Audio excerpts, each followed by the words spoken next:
Bienvenidos a un nuevo episodio de En tu morada, donde las historias reales nos conectan, nos transforman y nos enseñan. Hoy tengo el privilegio de conversar con una mujer que ha vivido la medicina desde ambos lados de la mesa. Daniela Núñez es médica cardióloga y también es sobreviviente de cáncer. Lo que vas a escuchar no es una historia de salud, sino una historia de humanidad, de lucha y perspectiva. ¿Qué pasa cuando la que diagnostica se convierte en paciente? ¿Cómo se sobrevive emocionalmente a una noticia que ya conoces clínicamente y sabes sus pronósticos? Y sobre todo, ¿cómo se transforma la medicina cuando la vida te obliga a ponerte del otro lado de la mesa? Esta entrevista te va a tocar el corazón, ya que es un tema que todos conocemos, ya sea como pacientes o como familiar o amigo de alguien que lo padece. Así que, Daniela, antes de empezar de lleno en esta entrevista, me gustaría darte la oportunidad de que nos hablaras un poco más de ti y de tu historia, porque tu historia no es nada convencional y nadie mejor que tú nos la va a poder contar. Así que cuéntanos. ¿Qué quieres que te diga desde el principio? Sí, cuéntanos lo que estábamos hablando antes, porque Vale. tómate tu tiempo, lo que necesites. Si quieres, coge agua. Mira, yo tengo aquí también mi té. Yo tomo café, soy Pues adicta. toma, pues tómate el Ah, café. Mira, brindemos. ay, Dios. Es más fácil cuando lo obvias, cuando tienes que... Contarlo. Porque cuando lo cuentas y te escuchas, te das cuenta de por todo lo que has pasado y estás pasando aún. Bueno, a ver, voy. No hay prisa, no hay prisa.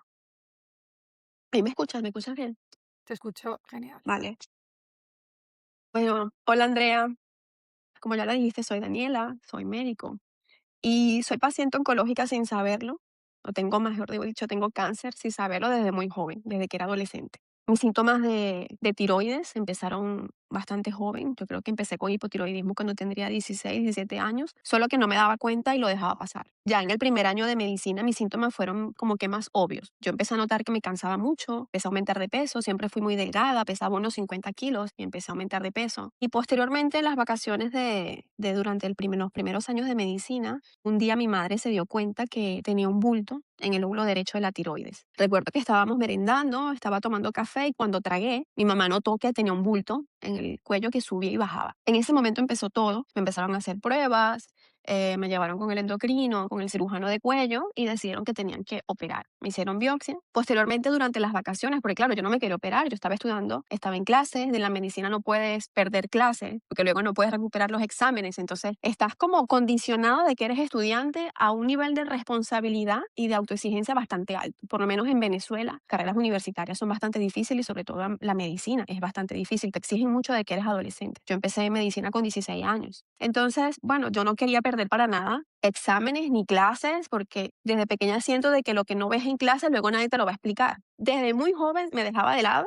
y para mí era más importante las responsabilidades que tenía en ese momento a nivel académico. Es un patrón que estuve repitiendo hasta el 2024. Pues luego me operan, me hacen biopsia y de esta parte de la historia yo no me enteré hasta hace 2 años de que el primer resultado de la biopsia salió positivo para cáncer. Mis padres son médicos, ellos conversaron con el cirujano que me operó y decidieron repetir esta biopsia con otro anatomopatólogo que era experto en la materia, era el catedrático de la materia en la universidad. Este doctor concluyó que las células foliculares que se veían en la biopsia eran benignas y que no había cáncer. Pues aquí se cerró la historia. Yo nunca me enteré de esto. Yo continué mi vida. De hecho, fui a la universidad con el drenaje en el cuello porque tenía clases y tenía exámenes. Y así continué yo mi vida como si nada hubiese pasado, ¿sabes? Como si fuera una parte de mí. Empecé a tomar hormona tiroidea y seguí tirando para adelante. Posteriormente recuerdo que en mis primeros años ya como médico, trabajando como médico, mi mamá es la que lo recuerda mejor. Ella dice que yo me quejaba mucho de dolor lumbar. Yo sí tengo una fecha que recuerdo claramente, que fue el 5 de julio del 2010, porque fue mi primer año de médico, graduada, y es el día del cumpleaños de mi abuela y de un primo que es con mi hermano. Al salir de guardia, yo después de 2 horas de estar trabajando, me fui a la casa de mi abuela a celebrar su cumpleaños y llegué sin poderme mover. Me tuve que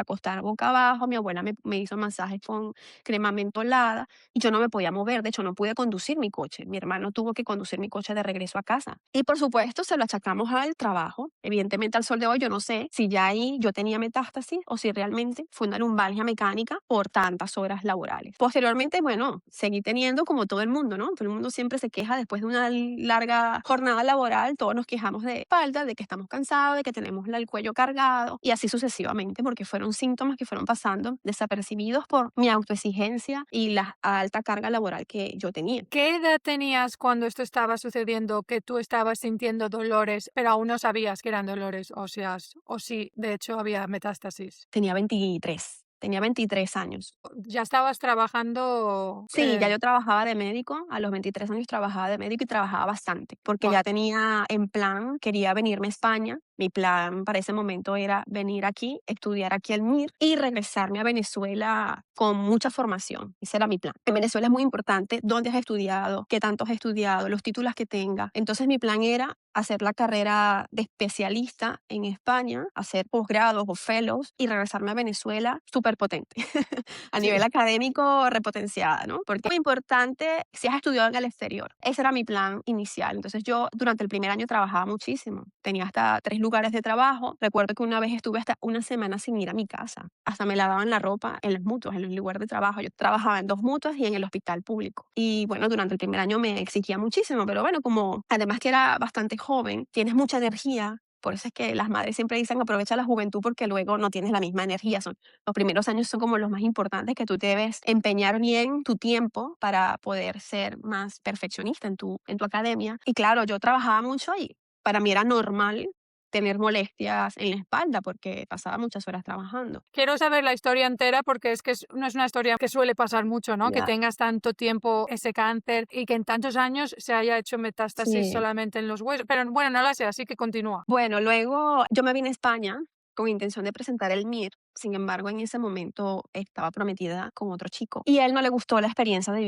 vivíamos en Barcelona, no le gustó vivir en Barcelona. Entonces me dijo que se quería regresar. Así que yo empecé a prepararme, pero para presentar el examen de admisión en Venezuela, porque nos regresábamos a Venezuela. Llegué a Venezuela en noviembre de 2012 y empecé a estudiar cardiología en Venezuela. Los posgrados en Venezuela son muy exigentes. Mira, te puedo decir que en una semana, si dormía 4 horas era mucho, que se te pegaban las guardias en las que no descansas. Y si tienes un tiempo libre para descansar, no puedes descansar porque al día siguiente tienes evaluación, entonces tienes que aprovechar ese tiempo para estudiar y es bastante duro. Entonces pasaba muchas horas de pie. El director del posgrado era bastante duro, por no decir otra palabra. Y muchas veces nos tenía hasta las 3, 5 de la tarde, desde las 10 de la mañana, de pie, haciendo revista médica, interrogatorio. Entonces, claro, para mí era normal sentir dolor en la espalda, porque, a ver, una persona que pasa tantas horas de pie, yo creo que sin descanso, no vería extraño tener la espalda cargada, además de que a eso le pones que estamos estresados porque te están interrogando y te interrogan con mala intención, te insultan delante de los pacientes, de todo el personal que se encuentra en el hospital, ¿no? Hay mucho maltrato psicológico en los posgrados. Entonces para mí era normal tener dolor. Ya posterior a que terminé la carrera, yo me vine a España, ahorré un año y me vine a España con la intención nuevamente de hacer un fellow en España y regresarme a Venezuela. Yo quería hacer electrofisiología o imagen cardíaca, pero ya estando aquí, Venezuela tuvo un deterioro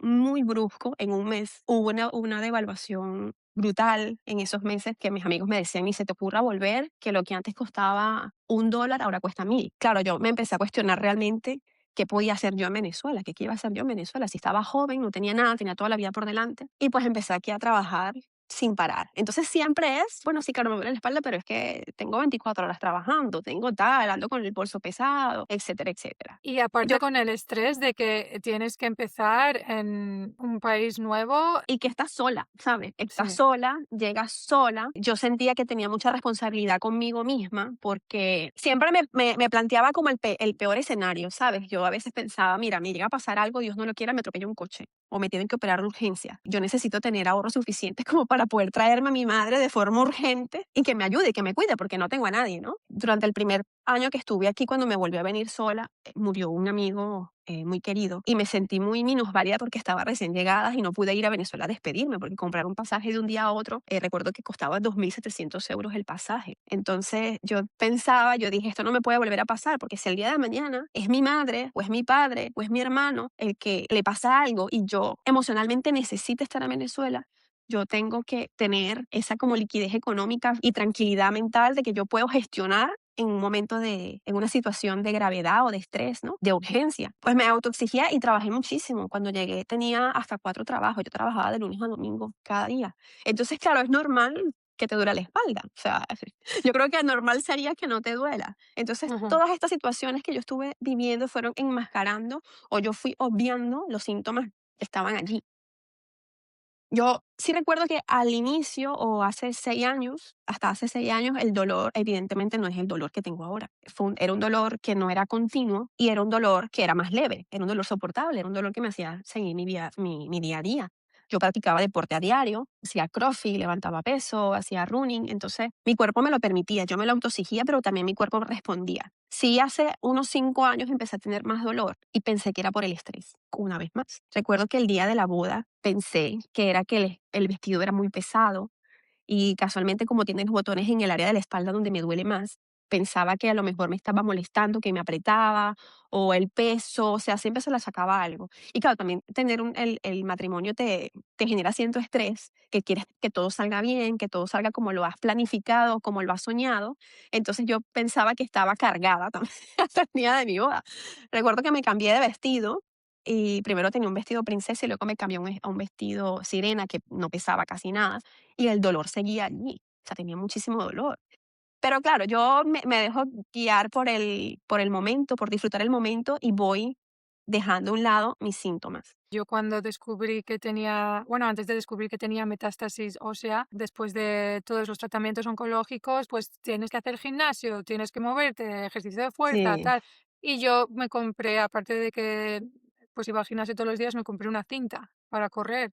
Y yo corría en mi Ah, casa y me acuerdo de decirle a mi marido, es que fue así, le dije a mi marido, me duele mucho como la columna vertebral, los huesos. Yo creo que es de ir corriendo, de ajá. Sí, saltar, siempre, pues le estoy. siempre hay algo. Y mi marido me decía, pues puede ser. 3 días después fue cuando descubrí que tenía Metástasis. metástasis, sí. Pero continúa. Claro, pero ya sabías que tenías cáncer. Sí, yo ahí ya sabía que tenía Ah, cáncer y de hecho no pensé que había vuelto el cáncer. O sea, yo pensé que yo ya estaba curada. Yo era ay, así. Yo pensaba que yo ya estaba en remisión porque yo estaba haciendo ejercicio, me encontraba bien, todo genial. claro. Y hasta que noté unos dolores y de hecho no lo descubrí porque fui a que me vieran esos dolores. Yo tenía un MRI programado hace tiempo que quería un escáner de mi cerebro porque cuando me estaban haciendo la reconstrucción del pecho no me lo podían hacer porque habrían trozos metálicos de algo. Y entonces cuando ya el pecho estaba reconstruido y estaba todo bien, fui a que me hicieran el MRI y ahí descubrieron que tenía metástasis en el cráneo y en el cuello. Hostia, Y ahí dije, ¿cómo? Entonces me mandaron a que me hicieran un escáner entero y fue cuando descubrí que tenía metástasis en todo el esqueleto. hostia. Pero O sea, bueno, tienes en la columna también, en toda la columna. yo tengo toda la columna, todo el esqueleto, el cuello.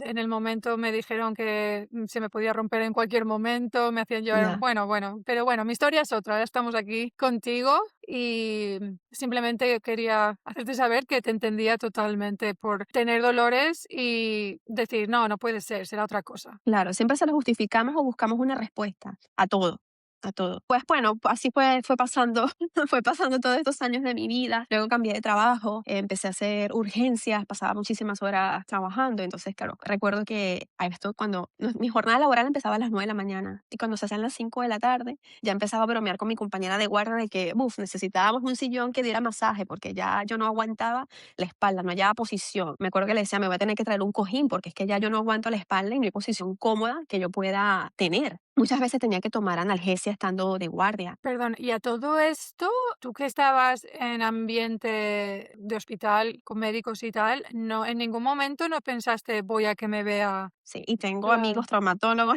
tengo amigos de todas las especialidades. ¿Nunca le pediste consejo a ninguno de tus colleagues o tus amigos de medicina? No, no, no, nunca, nunca. Y tampoco ninguno me dijo, oye, Daniela, ¿no te parece un Ya, poco ya. anormal? Y, ¿sabes? De hecho, sufro de migraña. Gracias a la migraña, alabado sea Dios, es que me he diagnosticado, porque si no mi historia hubiese sido otra. Por las lesiones que tengo y yo haciendo CrossFit y estaba buscando embarazo, yo creo que me hubiese diagnosticado por alguna fractura espontánea o si algún día hubiese amanecido sin poder mover ninguna de las extremidades por las zonas donde estaban mis lesiones. ¿Cómo lo encuentras? Yo sufro migraña desde joven.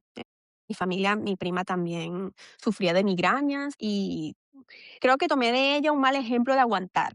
Porque como yo desde pequeña escuchaba que mis tías y que todo el mundo decía, ah, Jacqueline nunca se queja, Jacqueline es una dura y tal, yo quería ser como ella. Yo tampoco quería quejarme, yo también quería ser una dura. Pues muchísimas veces tenía migrañas que hasta me hacía perder un poco la visión del ojo derecho. Veía lo que se llama centellares, que son como estrellitas. Y ya posteriormente estas migrañas se fueron haciendo más frecuentes y más prolongadas. A veces la migraña me podía durar hasta 70 horas. Ya estaba interfiriendo con mi vida diaria porque muchas veces pasando consulta vomitaba entre paciente y paciente a causa de la migraña. Pero siempre ponía al paciente por encima de mi propio bienestar, por encima de mi propia salud. ¿Sabes? Yo pensaba, no le quiero cancelar las consultas a los pacientes porque la lista de espera es muy larga. Yo era la única cardiólogo del hospital. Entonces pensaba, claro, yo hoy cancelo la consulta porque me encuentro mal y luego cuando voy a ver a los pacientes que le va a tocar el día que van a reprogramar estos pacientes, ¿sabes? Siempre eran los pacientes por encima de todo. Pero ya luego se estaban haciendo muy, muy intensas y me estaban invalidando físicamente las migrañas. Y en el hospital hay neurólogo. Entonces yo siempre, cuando veía a los pacientes, no los veía únicamente desde el punto de vista cardiológico, sino que veía al paciente de una forma integral como un todo. Intentaba resolverle todo lo que yo veía, si veía que había alguna patología que no había sido diagnosticada o que necesitaba ser tratada, derivaba el paciente, le ponía tratamiento temporal para esa patología, aunque no era mi área, y yo siempre me dejaba de lado. Entonces un día pensé, un día en octubre del 2023, pensé, oye, yo le resuelvo aquí la vida a todo el mundo y yo estoy mal, aquí hay neurólogo, y por qué no pido consulta, ¿no? Entonces, ese fue el día que lo pensé, pero no lo pensé ni siquiera por lo mal que la estaba pasando, lo pensé porque me iba de vacaciones con mi esposo un mes fuera y pensaba, voy a estar de vacaciones con esta migraña y yo quiero disfrutar mis vacaciones. Claro. Entonces hablé con el neurólogo y le dije, oye, mira, la paso súper mal, tengo migrañas desde joven, pero ahora están muy frecuentes, tengo como 6, 7 meses que me dan migrañas mínimo una vez a la semana, pero es que me duran 3 días y tal. Necesito que me veas y me pongas tratamiento. Entonces, o sea, yo quería que él me pinchara porque ya yo tomaba tratamiento específico para la migraña y no se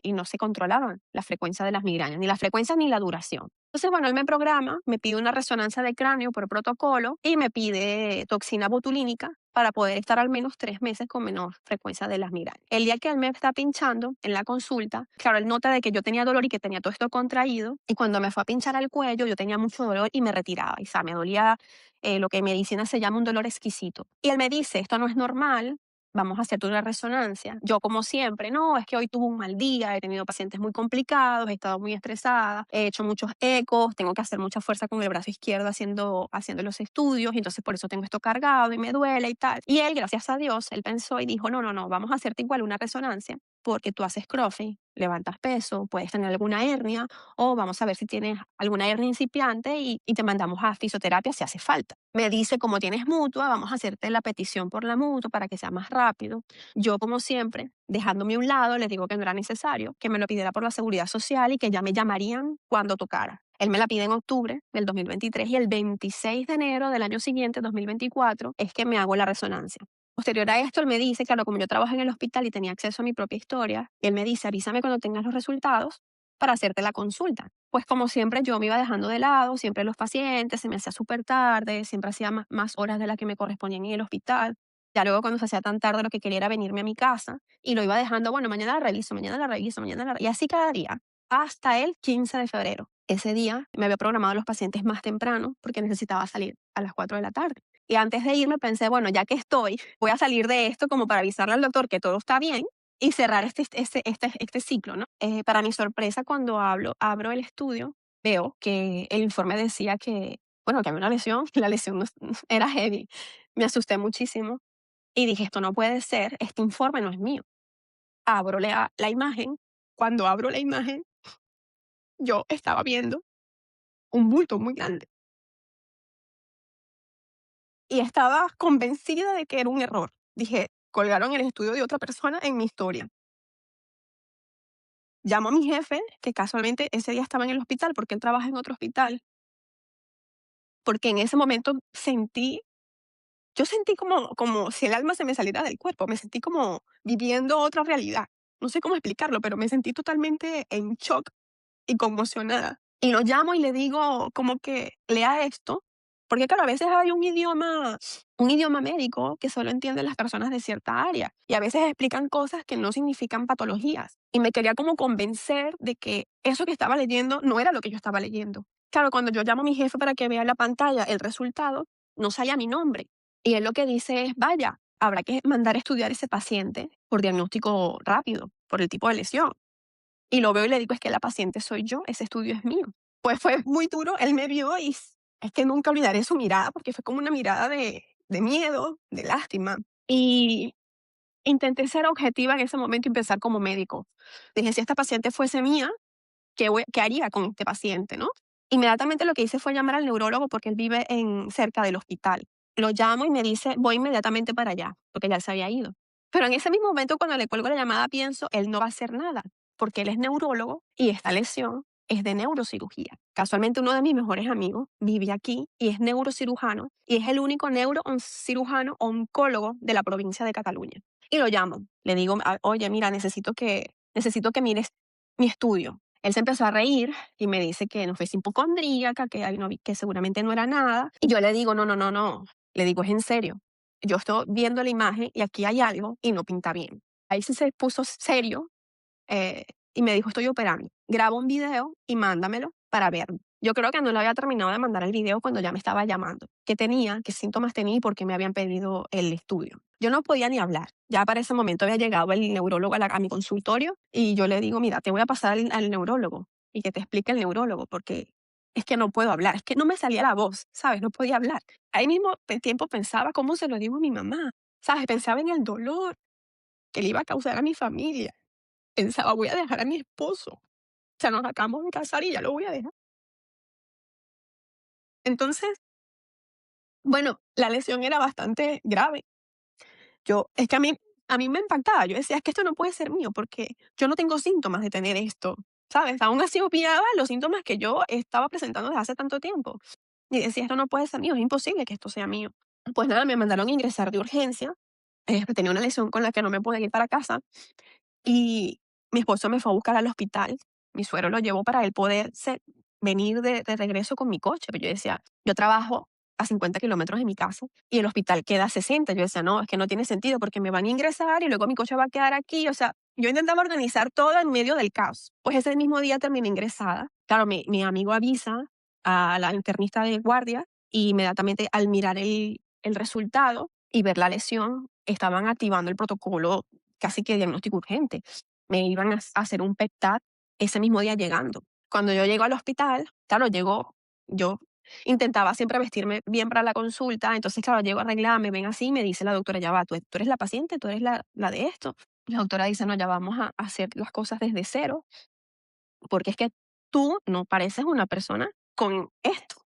¿Sabes? Era como que no cuadraba lo que ella estaba viendo en el resultado de la resonancia con lo que estaba viendo en mi persona. Yo no tenía ningún aspecto de enferma ni de paciente oncológica, y mucho menos con esa metástasis ósea tan grande que se había visto ahí en la primera torácica. Se me hacen la analítica, me piden todos los que se llaman reactantes de fase aguda, que habitualmente tanto la hematología como los reactantes de fase aguda de una paciente oncológico sale alterado. Para la sorpresa de todos, todo salía normal. Yo tenía todo genial.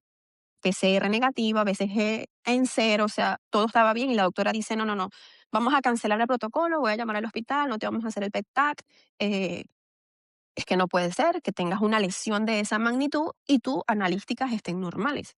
Entonces, claro, ella me pidió todo lo que eran los marcadores tumorales, que esto no se hace de guardia, esto se hace todos los días en la mañana, y dice, vamos a empezar todo de cero, vamos a pedirte una resonancia completa y determinamos que realmente este estudio es tuyo, porque yo creo, a lo mejor igual que tú, me dice, puede haber un error y este resultado a lo mejor no es tuyo. Claro, durante el interrogatorio y durante el examen físico te van buscando signos y síntomas compatibles con esa lesión, como lo puede ser que se te duerman las manos, sensación de pérdida de fuerza de las extremidades. Y yo no tenía nada de eso. Yo le decía sí, yo a veces siento que se me duermen las manos y los brazos, pero también siempre lo atribuía a algo, ¿no? Yo sí creo que me pasa cuando estoy nerviosa, cuando estoy estresada, a veces cuando conduzco de regreso del trabajo porque es de noche y me pone un poco nerviosa conducir de noche, y se me duermen las manos y se me duermen los brazos. Entonces fue como que, bueno, vamos a hacerlo todo de cero. Esa noche dormí sola, le pedí a mi esposo que se viniera a casa porque yo le decía, mira, no es necesario que te quedes, mañana todo va a salir bien, mañana estaré en casa, esto no va a ser mío, vete a casa, porque estaba en la camilla de urgencia. Yo le decía, aquí vas a estar en una silla, o sea, no es necesario que duermas en una silla, mañana nos vemos en la mañana, ¿no? Entonces, bueno, llegaron los médicos y mi esposo no sé qué, y al final lo convencieron. Lo duro vino al día siguiente cuando me hacen la resonancia completa, toqué como un choque de realidad. Yo sentí como que me habían sacado de mi vida pasando consulta y me habían puesto así de un momento a otro en el resonador.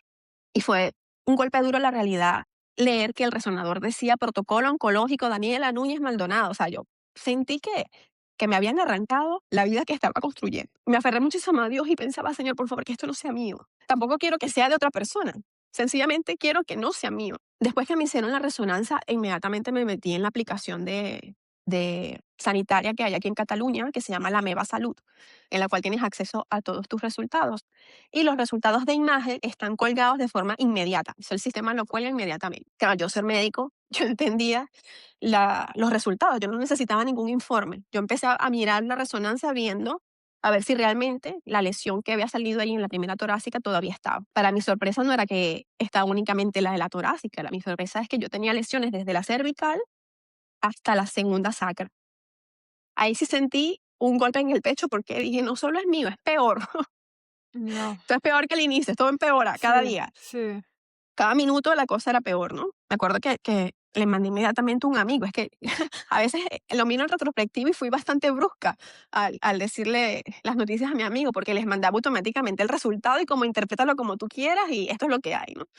Sí, Yo intenté en ese momento mantener un poco la calma para fingir delante de mi esposo porque no quería asustarlo. Pero llegó un momento donde me fracturé porque también quise como prepararlo a lo que los médicos nos iban a decir, porque inevitablemente durante la mañana los médicos iban a entrar a la habitación a informarme de los resultados. Así que le dije a mi esposo, si hay, y tengo muchas. Alrededor de una hora o algo así entraron los internistas de turno y de verdad que les agradezco porque tuvieron mucha empatía, inclusive fue bastante difícil para ellos decirme, no les salían las palabras y te miran como con lástima, no sé la palabra, ¿no? Te miran con tristeza, con pesar. saben lo que te viene. Exactamente.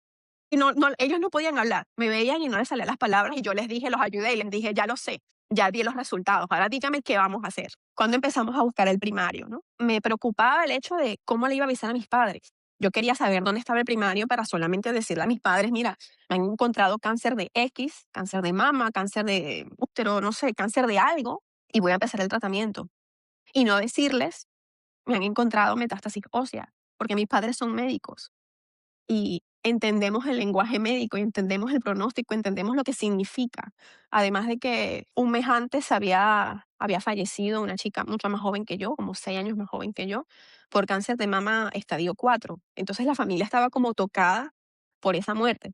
Solo que mis planes no salieron como yo pensaba, porque me hicieron estudios de todo, de todo. Lo primero que buscaron fue mama porque los médicos estaban convencidos que era mama. Me fueron a hacer punción, me hicieron la mamografía, el eco, todo, y la mama estaba perfecta. Gracias a Dios no había nada. Luego me hicieron biopsia de útero. Yo tengo un mioma bastante grande, de siempre, de 7 centímetros, 6 centímetros, perdón. Y dijeron, nada, seguramente es esta masa en el útero. Tampoco. Y todo esto lo empezaron a hacer porque cuando me hicieron el PET TAC, no había nada en el PET. No había nada en el PET. Es que no se veía nada que captara. Inclusive las lesiones óseas no tenían una captación tan fuerte. Entonces, claro, los doctores estaban como que alucinaban. O sea, no entendían cómo los marcadores tumorales me salían negativos. Toda la analítica, todo lo que me hicieron salía negativo. Todos los estudios no se veía nada y yo con metástasis de pies a cabeza. Incluso la internista que se involucró mucho con mi caso, eh, se asesoró con otra internista venezolana buscando alguna enfermedad rara endémica de mi país. Decía, tiene que haber algo raro. Eh, Llamaba a los radiooncólogos y les decía que por favor se aseguraran que de verdad lo que estaban viendo era metástasis y decían, no puede ser otra cosa, porque esta chica no puede tener tantas metástasis óseas y que de paso no le sale nada en ninguna parte, ¿no? Y los doctores le decían que sí, que buscaran el cáncer primario porque esas lesiones indudablemente eran metástasis óseas, que no había cabida a otro diagnóstico. ¿Y no se puede buscar el cáncer primario simplemente haciendo una biopsia en la lesión del hueso? Eso fue lo que hicieron. Lo que pasa es que la lesión por la que inicialmente me ingresaron, que era una lesión bastante grande que tenía en la primera torácica, esta lesión abombaba y tapaba, obliteraba completamente el canal radicular hacia los dos lados. Por eso los internistas estaban tan consternados de que yo no tuviese síntomas, de que yo tuviese la sensibilidad totalmente conservada, la movilidad. Se impactaban con que yo les decía que yo hacía CrossFit, todos los movimientos y el peso que levantaba. Entonces era como que no, era algo bastante raro y todos estaban de verdad atónitos. Yo creo que todo el hospital supo de mi caso porque todos buscaban un porqué. Yo me acuerdo que cuando me detectaron la metástasis en todos los huesos, a mí me gustaba bailar. Y bueno, mi marido decidió que no nos gustó cómo se nos estaba tratando ni qué es lo que había pasado en el hospital en el que estábamos en Canadá en ese momento. Y luego nos estaban dando unos pronósticos que no eran muy Ya. buenos. Entonces mi marido dijo, no te preocupes, te cogemos y nos vamos a Estados Unidos y de hecho lo hicimos y me fui a una clínica integrativa. Y me pasó Ah, exactamente lo que te pasó a ti, que el doctor de allí me dijo, estoy viendo estos papeles y me esperaba una persona que viniera en silla de ruedas, que claro. tuviera un collarín, qué tal. Y de hecho yo le dije, no, pero si es que yo me encuentro bien. Y me dijo, no, hay que ponerte un collarín ya. Y yo, pero que no me voy a poner un collarín, que me está quitando la calidad de vida, que yo tengo que hacer cosas, que tengo una hija. Y fue cuando me dijo, Andrea, se te puede romper el cuello en cualquier momento. O sea, lo que yo estoy Ya. viendo ahora es que se te puede romper el cuello en cualquier momento. Pero es que Sí. 3 días antes yo estaba bailando haciendo así, Ya. con mi cabeza, ¿sabes? Entonces es como, no tiene ningún sentido. Me pusieron Sí, todo, claro, sí. me metieron miedo y me puse el collarín y me puse todo. Pero vamos, no tenía ningún sentido, ninguno. Sí, sí, es que me pasaba exactamente igual, porque yo sí recuerdo que cuando hacía CrossFit habían ciertos ejercicios que me costaba más hacer. Yo veía que otros compañeros, por ejemplo, lo hacían con más facilidad o con más peso y a mí me costaba más. Sobre todo todos los ejercicios de miembro superior, lo que era dominadas, hacer dominadas sin liga o hacer más peso y mantener la barra arriba y hacer sentadilla. Esto a mí me costaba más. Entonces yo decía, bueno, lo voy a hacer como yo puedo. A lo mejor mi compañero puede levantar 30 kilos y yo puedo 20 en este ejercicio, pero bueno, cada quien lo hace con lo que puede, ¿no? Ya luego le di sentido a todas estas cosas, de que me dolía mucho hacer sentadillas profundas, me costaba hacia arriba. Y yo pensaba, pero ¿cómo me puede doler si aquí hay personas mayores que yo y tienen más movilidad, levantan más peso, ¿no? Bueno, y eso me hacía como que me exigiera más. Vamos que sí puedes, vamos que la mente manda y el cuerpo obedece. Entonces, claro, todas estas cosas luego cuando yo vi mis lesiones y me explicaron lo que tenía, lo que hice fue agradecer a Dios de que no me hubiese pasado estando en el CrossFit, que se me hubiese fracturado las lesiones, me hubiese dado un patatús sin poderme mover, o algún día haberme despertado sin tener sensibilidad en las extremidades. Entonces, le dije a mi esposo, creo que la forma en la que pasó ha sido la mejor forma en la que me ha podido pasar. Entonces supongo, ya te hacen todas las pruebas que te tienen que hacer y descubres que esto no es que sea un cáncer nuevo, no, es el cáncer que tuviste cuando tenías 18 años, que se equivocaron, aun teniendo una segunda opinión o hiciéndote pruebas 2 veces, equivocaron, sería muy duro descubrir esto, porque también pensarías, uy, lo que podría haber pasado, o sea, no solamente metástasis en los huesos, sino estamos hablando de años y años que tú estás viviendo con un Sí. cáncer. Lo que hablábamos ahora mismo, que haciendo CrossFit te podrías haber hecho mucho, mucho daño. Pues ahora que ya lo sabes, ya lo tenemos claro, esto es lo que tienes, empieza la verdadera batalla, porque ya sabes lo que tienes Sí. y lo que te viene, ¿no? Cómo el cuerpo, la mente, tus relaciones, cómo todo se pone a prueba, cómo viviste ese proceso y cuál fue tu plan y tu manera de llevar este plan siendo que eres médico. Sí, lo que pasa es que al principio no sabíamos dónde estaba el cáncer. Yo me vine de alta, me vine a casa, operada, sin saber dónde estaba. Tenía mucho miedo de que fuese un canceroso primario, tenía mucho miedo de que fuese un mieloma múltiple. Intenté enfocarme y ser consciente del ahora, ¿no? Pensar ahora, y yo le decía a mi familia y a mi esposo, ahora yo me siento bien, yo estoy bien, disfrutemos ahora, el mañana ni siquiera sabemos. Es que nos estamos adelantando a escenarios que a lo mejor ni siquiera ocurren nunca. Ya cuando al mes y algo, al mes y medio, tuvimos un diagnóstico, una impresión diagnóstica de que las células del cáncer eran de la tiroides, sentí alivio. Yo recuerdo que cuando estudiaba medicina y estábamos en la parte de oncología, yo pensé, si algún día llego a tener cáncer o algún familiar, prefiero que sea de tiroides porque es el más benigno. Claro, la diferencia está de que a mí me lo están diagnosticando ahora, pero ya tengo 20 años de un cáncer recorrido sin tratamiento y sin diagnóstico. Entonces, claro, me estoy enterando en este momento, pero ya tengo 20 años vividos. Por más que sea lento el pronóstico y lenta la evolución, ya tengo 20 años atrás, ¿sabes? Eso era realmente lo que me asustaba y sobre todo porque no se había valorado en tiempo real cómo había sido la evolución de mi cáncer. Yo me estaba enterando con unas metástasis. O sea, tuve que asimilar todo al mismo tiempo que no solo tenía cáncer, sino que tenía metástasis.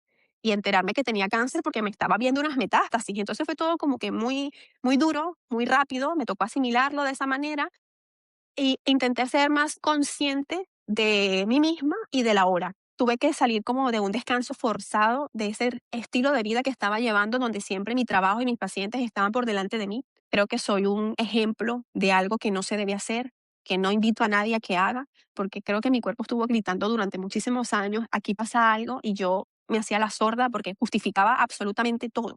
Tuve que tener como que forzadamente un autoanálisis de mí misma, ¿no? Una introspección de autoanalizarme qué había estado haciendo y qué había estado haciendo mal, pensando que lo estaba haciendo bien. Así que desde ese momento, mira, he intentado enfocarme en mi medicamento.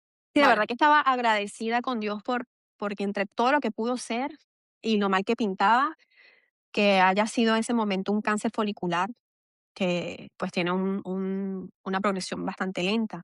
Y como te estaba diciendo, claro, yo era consciente de que tuviese una progresión lenta, a mí me estaban diagnosticando 20 años tarde. Entonces a veces también sentía como el miedo de que, bueno, es que ya he vivido 20 años, solo que lo he vivido con cáncer sin saber que tenía cáncer. Sin embargo, intenté enfocarme en el ahora, en el minuto que estaba viviendo en ese momento. Curiosamente, el año anterior había leído un libro que se llama El poder de la hora y yo revivía las páginas de ese libro, intentando enfocarme y siendo consciente de que lo único que tenemos realmente es el ahora. Muchas veces nos vivimos angustiados o con ansiedad anticipatoria porque nos anticipamos a escenarios que el 90% de las veces ni siquiera ocurren.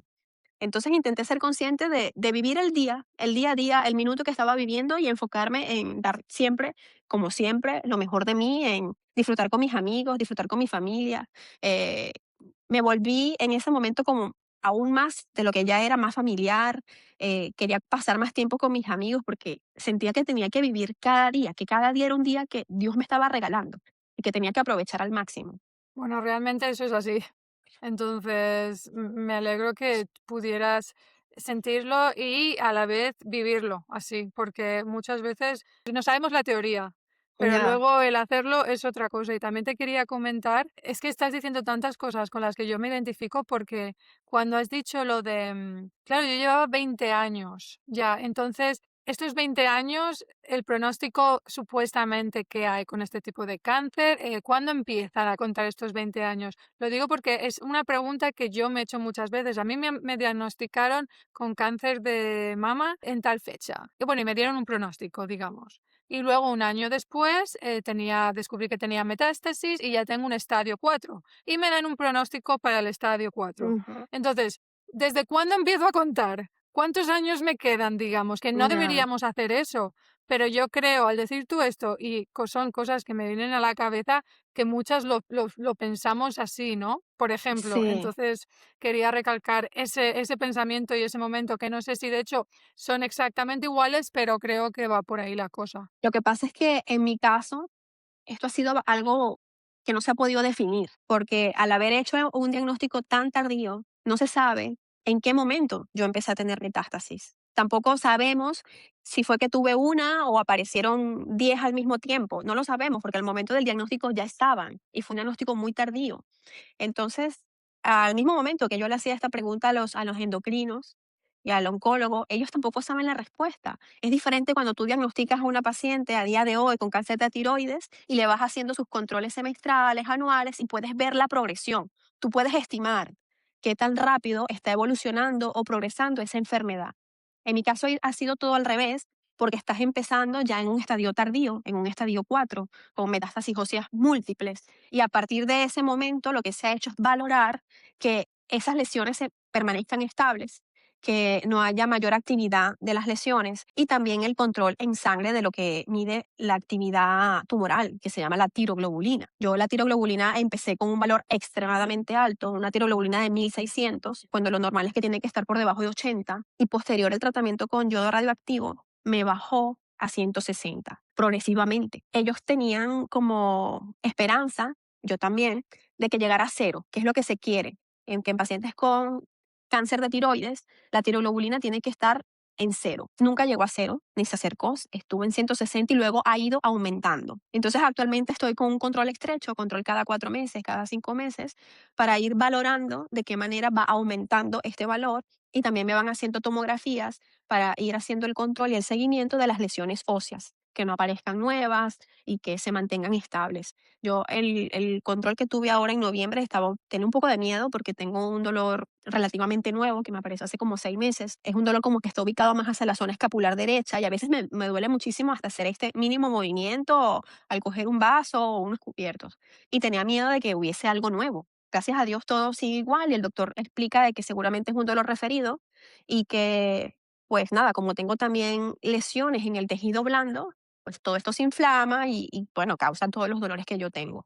Ya me has contestado a 3 preguntas que te iba a hacer en una respuesta, o sea que no, genial. No, ahora o sea, lo que pasa es que los doctores tienen dudas de cuándo empezar a darme los MKI, que son los inhibidores de la cinasa, como decir un tipo de quimio, pero no tienen ahora como que un escenario muy claro para iniciarlo, porque tienen el dolor, solo que yo prefiero y se los he expresado de que el dolor no fuese el indicador de este medicamento, porque es un medicamento bastante agresivo y que una vez se inicia no hay marcha atrás. Entonces, por ahora estoy en controles de imagen y de analítica para ellos determinar en qué momento hay una clara progresión y poder iniciar los mismos. Yo espero que se puedan seguir prolongando muchísimos años porque no quisiera tener que tomar esta medicación. Una vez tienes el diagnóstico y dices: "Uf, tengo cáncer", ¿qué has cambiado en tu día a día? En cuanto a dieta, en cuanto a productos que utilizamos en casa, ¿tú qué has cambiado para intentar que se mantenga todo bajo raya? He cambiado o he intentado cambiar la autoexigencia conmigo misma y con mi cuerpo. Anteriormente siento que trataba a mi cuerpo como que él tiene que responder a todo lo que yo mando. Y esto ha cambiado completamente de que ahora yo hago lo que él me pide, ¿sabes? Antes sentía mucha culpa cuando yo pasaba alguna hora descansando. Sentía que no estaba invirtiendo de forma productiva mi tiempo. Sentía que podía estar en ese tiempo leyendo, estudiando, haciendo algo. Ahora me lo tomo sin tanta culpa. Si me encuentro cansada, descanso. Si tengo mucho dolor, me tomo otro analgésico y descanso. Y no siento tanta culpa por descansar. Tampoco le exijo a mi cuerpo más de lo que puede dar, que anteriormente sí lo hacía. Anteriormente me exigía mucho. Yo era muy hiperactiva y estaba todo el momento haciendo algo. No paraba nunca. Mis amigos siempre me decían que no sabía de dónde yo sacaba tanta energía. Y ahora soy más compasiva conmigo misma. Intento escuchar lo que mi cuerpo intenta decirme, días donde me encuentro muy cansada o con muchos síntomas y descanso sin sentirme mal por estar descansando. Y esto me ha costado, tampoco es que lo aprendí en el día uno, porque desde el día uno que supe que tenía cáncer aún sentía de que, bueno, ahora que estoy en casa porque estoy de baja, me inscribí en un montón de cursos al mismo tiempo porque era como, ahora vamos a aprovechar las 24 horas del día.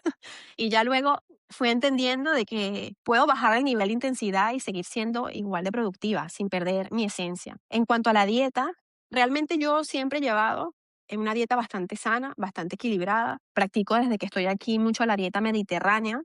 No soy una persona que coma ultraprocesados ni dulces, no tomo gaseosas desde hace, yo creo que más de 20 años. Entonces, realmente los cambios en la dieta no han sido bruscos a largo plazo porque ya yo de base tenía una dieta bastante sana.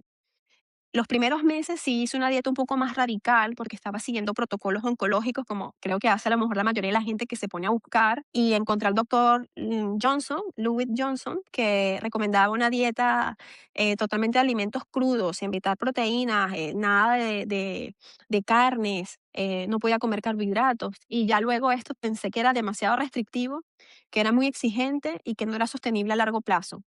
Posteriormente hice una consulta de fitooncología y de tratamiento integrativo y allí me indicaron la dieta cetogénica, la cual yo creo que hice no más de una semana porque no me gusta esta dieta. La dieta cetogénica es una dieta en la cual no comes absolutamente nada de carbohidratos. Entonces es una dieta que es proaterogénica. que como cardiólogo lo he estudiado bastante bien. Entonces decía, no, mira, no me voy a tratar una cosa y a tener pro de lesiones de placa en las arterias, en el endotelio. Entonces dije, no, yo volví a mi inicio, que es la dieta mediterránea, que es una de las dietas que tiene más estudio, más evidencia científica, es una de las más completas, es de las mejores dietas que existen. Así que yo creo que lo ideal es tener un equilibrio. Ya tenemos mucha carga emocional, ya tenemos mucho peso encima como para también achacarnos una culpa más por la alimentación. Evidentemente hay personas que tienen una mala relación con la comida, que sí necesitan hacer un cambio, pero no solo por el cáncer, sino a nivel integral de la salud como paciente, como individuo. Gracias a Dios en mi caso no ha sido así porque yo siempre he seguido una dieta buena, equilibrada y desde este punto de vista no he tenido que hacer cambios importantes. Creo que una de las cosas, igual que a personas como a ti o como a mí nos hayan ayudado cuando tuvimos este diagnóstico de metástasis, es que ya éramos personas que ya estábamos en movimiento, ya hacíamos ejercicio, ya Sí, comíamos bien con nuestros atracones. Igual hoy me como este postre y mañana me compro un claro. Kinder Bueno, pero de normal, porque yo siempre también la dieta, vamos, yo tenía en Canadá la Thermomix y mis recetas de mis cremitas de verduras y esto y lo otro, y lo hacía todo from scratch. Entonces yo creo que eso da mucho a pie a que aunque sí tengamos cáncer, es como que llevamos mejor el cáncer. No sé si se explica mejor y por eso muchos médicos también. Sí, tenemos como que implementados buenos hábitos, como el ejercicio, el Exacto. deporte, la buena relación con la comida. Entonces lo que tienes que hacer es mantener esos hábitos o potenciarlos a lo largo del tiempo. Aunque hay veces yo estoy pasando ahora por un momento que créeme, no es tan fácil. Pero bueno, si lo dijiste a tus padres, se me olvida preguntarte cómo se lo tomaron. No, fue muy duro porque mi plan era, como te dije, decírselo con un diagnóstico. Y no pudo ser así porque al no haber el diagnóstico me tenían que operar y además de que la lesión de la torácica era bastante importante, me tenían que operar sí o sí de esa lesión. Al momento de que planifican la operación y me dan fecha de la cirugía, es una operación bastante riesgosa, muy delicada y yo no quería ir a sala quirúrgica sin que mis padres supieran lo que estaba viviendo. Ya yo tenía una semana ingresada, mintiéndoles. Entonces tuve que llamarlos por videollamada y decirles que me iban a operar, les mentí, pero no se lo creyeron. Es difícil mentirle a un médico. Yo intenté decirles que me iban a hacer una biopsia en una costilla, porque habían visto algo en una costilla. Mi mamá yo la conozco, o sea, bueno, es que los conozco perfectamente bien a los dos. Y tenía mucho miedo de la reacción de ellos. Además de que estar tan lejos era lo que más me frenaba. Claro, mi mamá en ese momento que yo le dije esto se puso súper angustiada y iba a empezar a gritar, a llorar. Mi papá mantuvo la calma para sacarme más información. Hizo creer como que eso no es nada y yo les dije, no, quiero que vengan porque es que me van a hacer una operación y me van a tomar muestra de la costilla. Mi papá no, eso puede ser una mancha, eso puede ser un error de imagen, eso puede ser tal cosa. Mi esposa escuchaba y decía como que no lo vas a engañar tan fácil. Y le digo, bueno, papá, es que no es una costilla, son dos. Mi papá, igual, no me vas a engañar, a mí me dices la verdad, ¿sabes? Fue muy duro. Tuve que decirles en ese momento, bueno, tengo metástasis, tengo una metástasis y me tienen que operar de esa metástasis porque no encuentran el cáncer. Claro, ahí fue muy duro. Yo vi como mi mamá entró en un momento de desesperación, mi papá también, era como que querían colgar la llamada porque ellos necesitaban drenar la emoción que estaban sintiendo. Entonces les dije que me iban a operar, me acuerdo que la operación era un viernes y que ya tenía todo cuadrado para que ellos pudiesen venir cuando quisieran. Mi mamá, mañana mismo me voy, o sea, era como un desespero de estar aquí.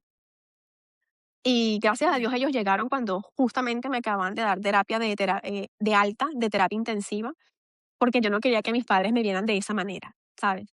Así que cuando ellos llegaron, ya yo estaba en mi habitación, ya estaba con mi pijama, una amiga que es como una hermana me había peinado, me había maquillado, entonces no me vieron tan mal, ¿sabes? Porque mi esposo y mi hermano sí me vieron allí en terapia intensiva, con cables por todos lados. Tenía 4 vías, vías arteriales, vías venosas, desnuda, sin moverme. O sea, fue bastante duro y yo no quería que mis papás tuviesen esa imagen, porque ellos son muy sensibles. Y cuando llegaron, ya fue el domingo en la noche, a mí me dieron de alta el lunes en la mañana y nos pudimos venir a casa y poder pasar todo este proceso juntos en casa. Ahora que, bueno, pues que tienes un cáncer estadio 4, que supuestamente es un cáncer que no puedes curar, supuestamente. ¿Cómo ves el resto de tu vida? O sea, estando en este estadio como médico, pero como paciente. Sinceramente, yo creo que mi definición de lo que es la vida no ha cambiado al 100%, porque esta definición para mí cambió muy joven cuando murió mi prima mayor, que era como mi hermana, murió estando embarazada. Y fue repentino. El día anterior estábamos celebrando mi cumpleaños y de repente estaba en terapia intensiva y se fue. Entonces te quedas como que, mira, no somos nada, somos polvo, ¿no? En polvo eres y en polvo te convertirás, dice la palabra. Entonces nada tiene que estar por sentado. Yo creo que muchas personas cometen el error de dar todo por sentado. Nada está por sentado en esta vida, nada está garantizado. En este momento estamos y mañana no lo sabemos.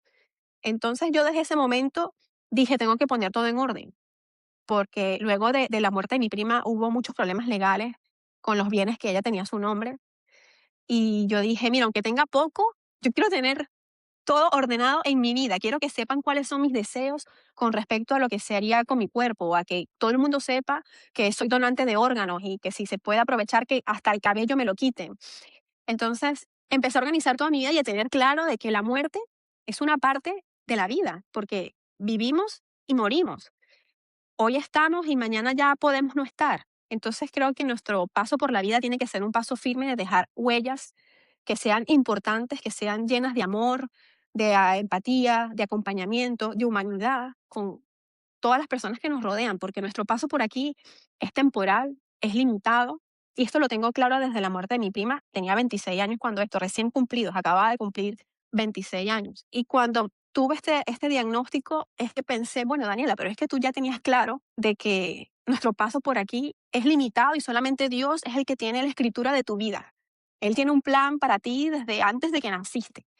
Y me quise aferrar a eso, me quise aferrar a que si Dios quiso que mi vida fuese de esta manera, pues vivirla de la mejor manera que podía. Yo creo que desde el mismo día que supe que tengo cáncer y que tengo cáncer estadio 4, pensé, tengo que hacer algo por las personas que están atravesando esto.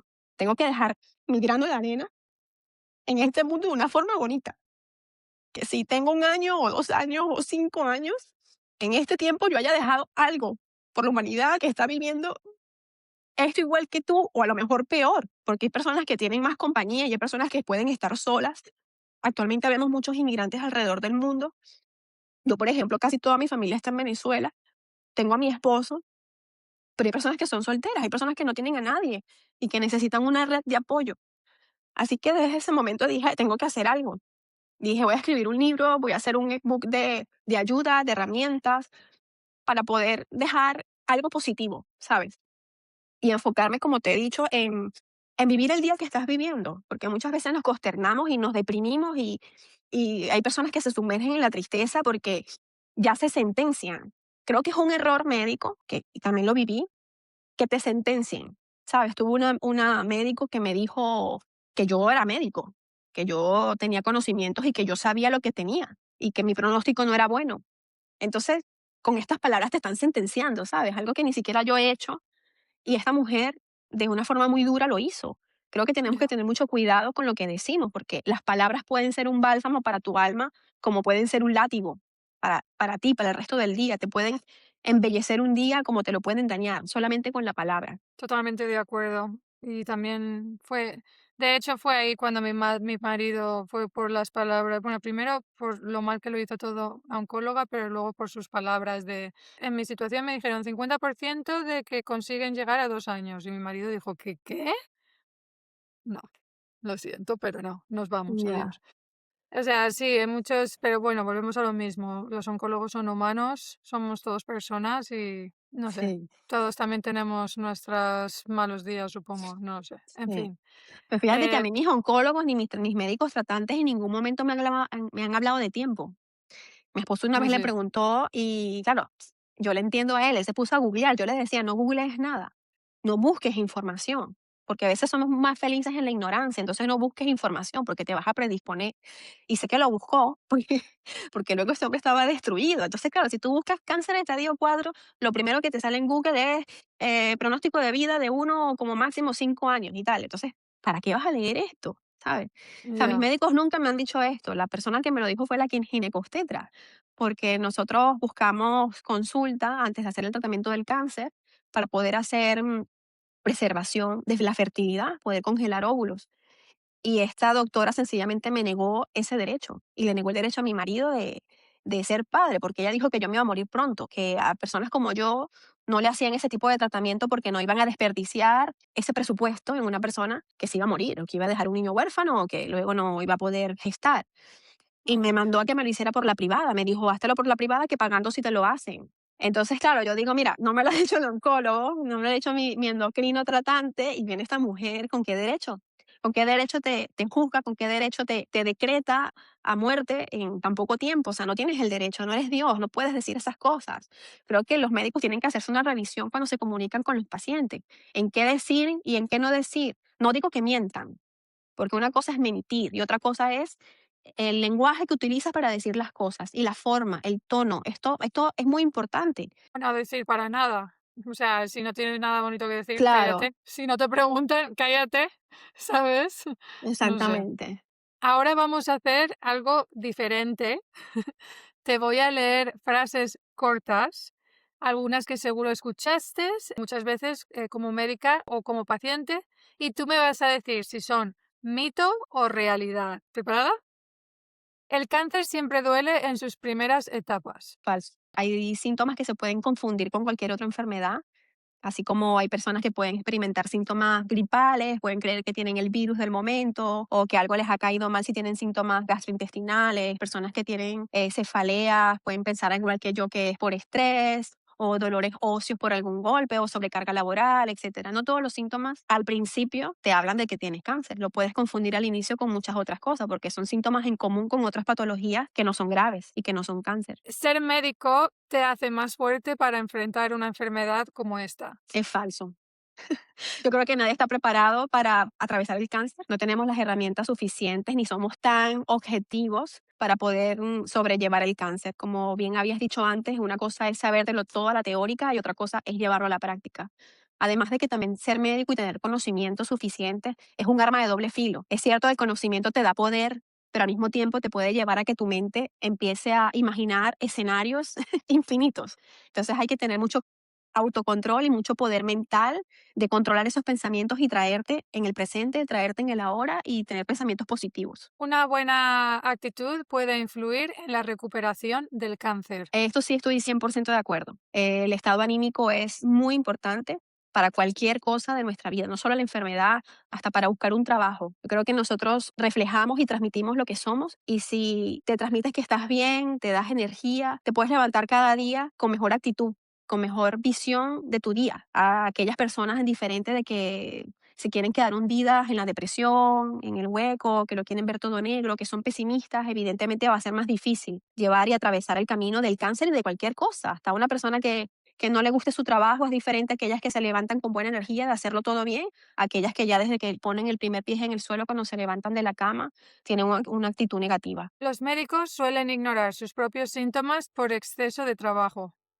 Bueno, en esta puede ser que no sea tan objetiva contestando porque si lo vemos por mí, yo digo que esto es totalmente cierto. Intenta siempre buscarle una razón objetiva a los síntomas que estás teniendo y dejas de lado la posibilidad, hay un sesgo profesional en que dejas de lado cualquier cosa o cualquier otro diagnóstico que puedas tener para esos síntomas que estás teniendo. Busca siempre una justificación y evidentemente una justificación útil. Tener conocimientos médicos te hace peor paciente. Bueno, yo creo que hay de todo. Yo creo que hay malos pacientes médicos y no médicos. Lo que creo que sí es cierto es que los médicos somos los peores pacientes porque creo que somos más impacientes porque ya tienes como un conocimiento y te quieres como adelantar a todo. Porque como ya sabes lo que viene después, quieres como saber lo que viene después de lo después. Entonces, tiene que haber algo de cierto porque todo el mundo lo dice, los enfermeros lo dicen, que los médicos son los peores pacientes. La medicina emocional es tan importante como la medicina clínica en un tratamiento oncológico. Es totalmente cierto.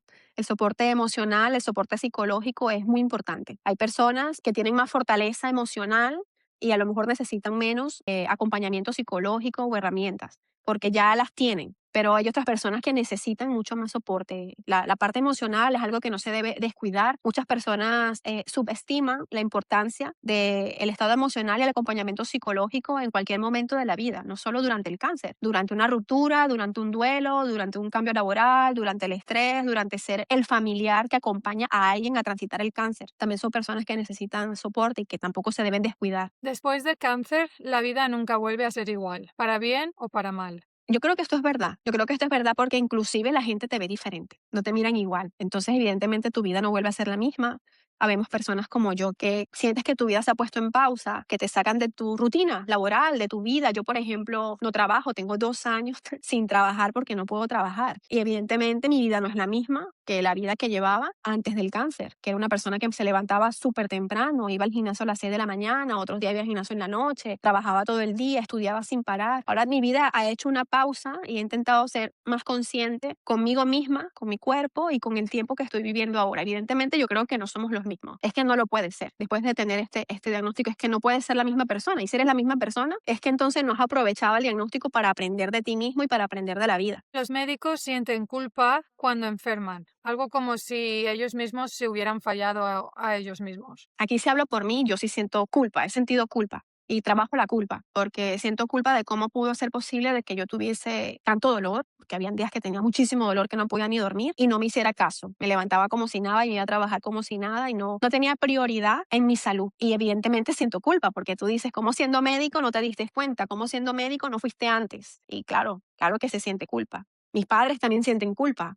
Pues no sientas culpa y que no sientan culpa tus padres porque sois médicos, pero siempre lo digo, sois médicos, pero sois personas y Claro. siempre todos cometemos los mismos errores como persona. Y por último, la mayoría de los profesionales de salud no están preparados para cuidar emocionalmente al paciente. Esto es verdad. Creo que se deberían hacer más talleres a los que de verdad la gente asista, es decir, que se les quite a personal sanitario, ya sea enfermero, médico, técnico, la carga asistencial durante una formación emocional y acompañamiento emocional, porque no lo hay. La mayoría de los talleres que hay en los lugares de trabajo te ponen una hora laboral en la que tú tienes carga laboral. Entonces no puedes asistir a estos talleres porque tienes trabajo. Entonces creo que se debe tomar más en serio esto, tanto en la formación durante la carrera como durante el periodo de trabajo. Es importante. Cuidar nuestra salud emocional y psicológica es realmente importante. No te enseñan a acompañar a un paciente. Hay personas que de forma innata son muy humanas, son muy empáticas y te saben acompañar y te saben tratar, pero hay otras personas que no y que necesitan las herramientas. Pues Daniela, aquí se acaba el jueguecito.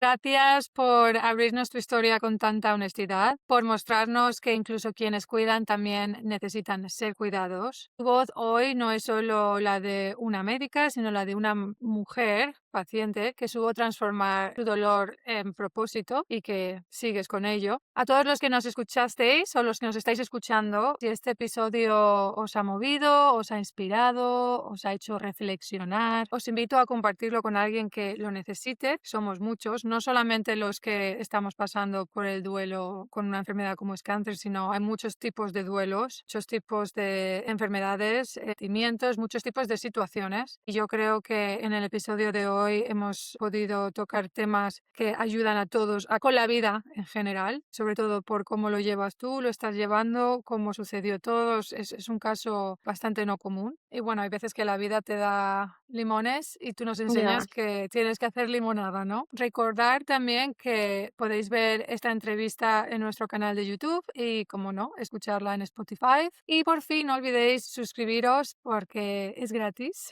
pero tiene un gran valor para mí, para los que nos escuchan y para poder seguir creando contenido, pues que nos conecte a todos, nos educa y que nos pueda cambiar el día, la vida o el pensamiento en el momento. Así que, Daniela, muchísimas gracias.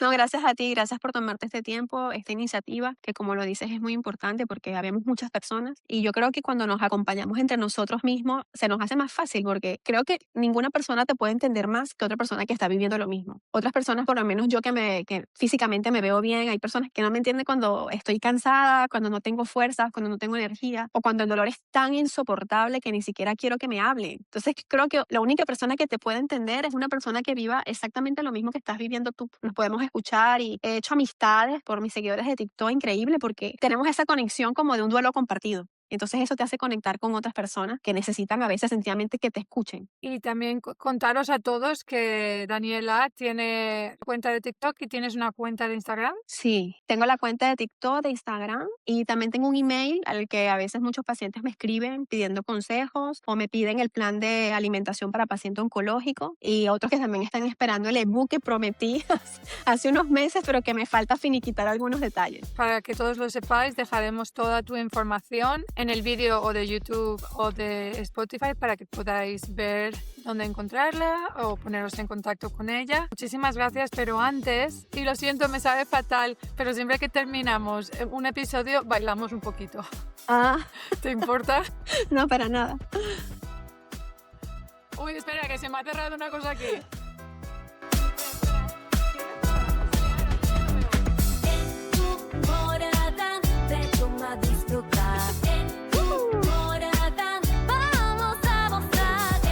Vale, pues voy a quitar la música. Un segundo. No sé, yo no escucho nada. Yo no escucho la música. Ya. Ah, ¿tú no escuchas la música? No, yo bailé contigo, pero yo no escucho la música. ¿No estabas escuchándola? No, yo te seguí el ritmo. Yo estaba que tenía una marcha. Yo, toma, en tu tú no lo oías. Qué fuerte me parece todo. No, Bueno, yo vale, te pues seguí el gracias por ritmo a hacer el ti. tonto conmigo.